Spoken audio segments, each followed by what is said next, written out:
Hello, welcome back to Market Day. The Republican race to face Barack Obama in November's US election has taken a nasty turn. In a live television debate, Newt Gingrich was confronted with questions about claims made by his ex-wife that he wanted an open marriage. Here are the details. The Republican bandwagon has rolled into South Carolina for the primary there this Sunday, our time. Former Speaker of the House, Newt Gingrich, has had a surge in the polls, but has also seen his personal life come under scrutiny. In a dramatic twist, the 68-year-old grandfather magnanimously faced down the opening question of a live television debate about claims from his ex-wife that he wanted to have an open marriage. And I am appalled that you would begin a presidential debate on a topic like that. Gingrich turned defence into attack and used the opportunity to slam the US media, receiving a standing ovation from much of the crowd. To take an ex-wife and make it 2 days before the primary a significant question in a presidential campaign is as close to despicable as anything I can imagine. And I am frankly astounded that CNN would take trash like that and use it to open a presidential debate. His position was further bolstered by the endorsement of Texas Governor Rick Perry, who has become the latest victim of the ruthless campaign. I am suspending my campaign and endorsing Newt Gingrich for President of the United States. I believe Newt is a conservative visionary who can transform our country. There are now just 4 contenders left vying for the nomination of the Grand Old Party. The Conservative, former Pennsylvania Senator Rick Santorum, Liberal maverick Ron Paul, and the 2 frontrunners, Newt Gingrich and Mitt Romney. After the people of South Carolina make their choice this weekend, things really heat up as the political circus moves on to the 4th most populous state of Florida on January 31st. Lewin McKenna, Sky News. Now for more insight into today's debate and what it means for the primary, we're joined in studio by Tom Switzer, Research Associate at the US Studies Centre at the University of Sydney. And of course, my guest host today, Henry Jennings from Cameron Stock Brokers. Tom, look, thanks very much for coming in. I was watching it as it went to end. And firstly, I mean, the amazing set, the lights, it's like something out of Hollywood. But what did you make of the decision by the CNN moderator to open up with the allegations made by his ex-wife, and in particular, the astounding comeback, if you like, answer by Mr. Gingrich? Well, mixed feelings. I mean, on the one hand, John King, who is the long-time host of CNN political programs, was entitled to ask the question simply because it had been a major news item that day. And it was a get, if you like, in news terms for the ABC to interview Newt Gingrich's second wife. And for her to spill the beans like this was extraordinary. But having said that, I thought Gingrich's response was very good. I thought that he pressed all the right buttons, particularly in front of that audience. The audience loved it. Whenever a Republican bags the media, the liberal media in America, you know you're going to get brownie points from the base of the Republican Party. We were talking the other week just after the Iowa caucus, and I was asking you about Newt Gingrich because he was coming in a third and there was quite some distance, and you spoke about his baggage and the fact that this was going to be an ongoing issue for him. Was this claim by the ex-wife an example of that? That's one of the examples. I mean, there are many bits of baggage that have undermined Newt Gingrich throughout this campaign. I think the most damaging allegation against him, though, is the one where he worked as a lobbyist for Freddie Mac. This is one of the big real estate brokers, government brokers in the United States that Conservatives blame, along with Fannie Mae, for the subprime mortgage crisis. And he received between $1.5 and $2 million over a 10-year period. That's what hurts him the most. But look, I think Gingrich should not be written off in South Carolina. I think he stands actually a pretty good chance, especially given the news today that the Texas Governor, Rick Perry, has pulled out.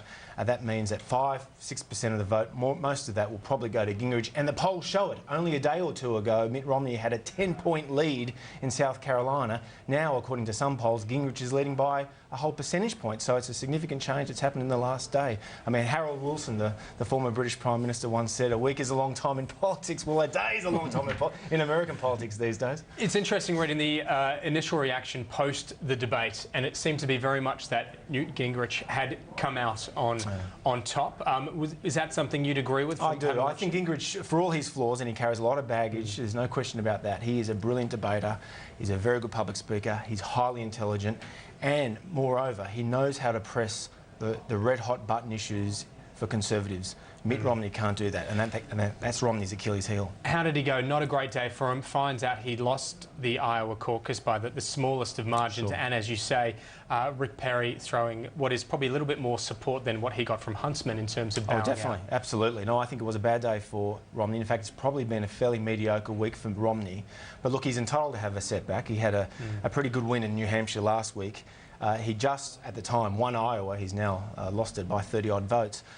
Look, the thing about Romney, and I think, you know, this is the problem, all these seasoned observers in Washington, and I include myself here, we've all been all over the place in predicting this race. It's been a highly volatile race. But I think the one thing that Romney really does have in his favour is money and organisation. He will be there till the bitter end. Gingrich, on the other hand, doesn't have the money. He doesn't have a very good organisation. He's not even on the ballot in Virginia. So I think Romney still has a lot of cards up his sleeve. It's interesting you say, because one of the questions they were asked, look, if you could have your time again in terms of this GOP run, what would you change? He said, look, I wouldn't get on board all those management consultants that I had to beforehand, which obviously cost a fair bit of money. Definitely. And, you know, look at obviously trying to tap a little bit more fundraising. I mean, is there quite a sizable difference in how much could that potentially come to bear in terms of having the finances, not just for this, but then to potentially kick on for a presidential election? Well, the money's important in American politics. I mean, President Obama, Democrat candidate Barack Obama, when he ran against John McCain 4 years ago, had a 3-2 margin in terms of expenses. That'll be even more this time because the Democrats look like they'll have about $1 billion. And remember, the Democrats right now aren't really spending money. They don't need to because President Obama will be the Democratic candidate. He'll have $1 billion in his coffers, whereas Romney, although he is more than likely to win the nomination, he'll be a bit depleted. And so that's a huge advantage for President Obama in a general election. I'm a little surprised. I would have thought corporate America would tend to maybe favour or side with the Republican side, so the access to potential funds in that regard would be great. Well, bear in mind, corporate America has been giving a lot of money already to a whole bunch of Republican candidates, not just Mitt Romney, but Newt Gingrich, Rick Perry. Mick Perry had more money than anyone in Iowa, and he came 5th. So bear that in mind when you think about coffers for the second half of the election year. Henry, do you see it having playing an impact as a lot of the world look to the US for leadership in terms of navigating through the current climate? Can the focus be taken off that a little bit as there is this sort of influx in the political landscape, do you think? I think there can be. I mean, what we're lacking, sadly lacking in the whole world is leadership, and we've certainly seen that Obama's been lacking in that as well. Traditionally, the US stock market does do quite well in election years, so you would imagine that this will probably be no different, or at least one would hope so. You know, Obama's probably got you know, Tom will probably be more of an expert than I, but Obama's got a big hill to climb. I mean, his approval rating is pretty pathetic.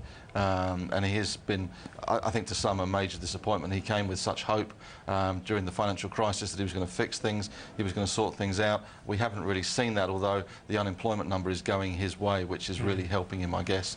And if that continues, that will be a big positive for Obama. Tom, in terms of approvals, Obama, as Henry says, are quite low, but at the same time, I don't see any sort of massive challenge from the Republicans, the fact that no particular candidate seems to be able to get the party faithful behind them.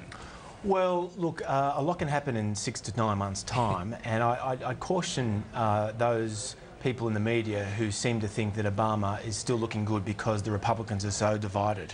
A lot can happen in the next 6 to 9 months. The most important voting groups for Obama at this next election are those independents in the crucial battleground states that voted for him in 2008. The independents in Florida, Pennsylvania, Ohio, Indiana, Colorado, Virginia, West Virginia. These voters have soured on Obama. And all the available evidence indicates that in a general election, they'd be more likely to vote for Mitt Romney over Barack Obama. Now, of course, if Newt Gingrich happened to be the candidate, that's where it's more difficult for the Republicans. But at this stage, the independents have soured on Obama.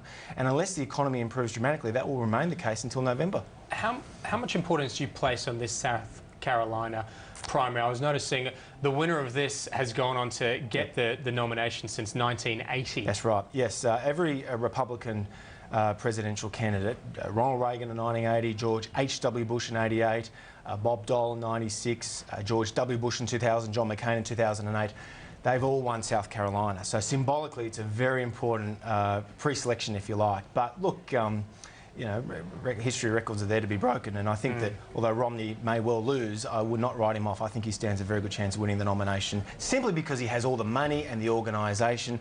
But of course, the one thing he has against him is that the Republican Party, the broad cross-section of the conservative faith, are very uncomfortable with Romney, and this is because they see him as either a closet liberal, a small L liberal, or a chronic flip-flopper. They want someone to take the fight to Obama.